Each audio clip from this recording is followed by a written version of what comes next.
it's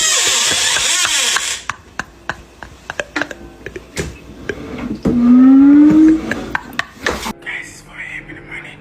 We're trying to make some noodles. Ralph Pasvili noodles. It's okay. We just have to be super quiet. Hey, Kasha!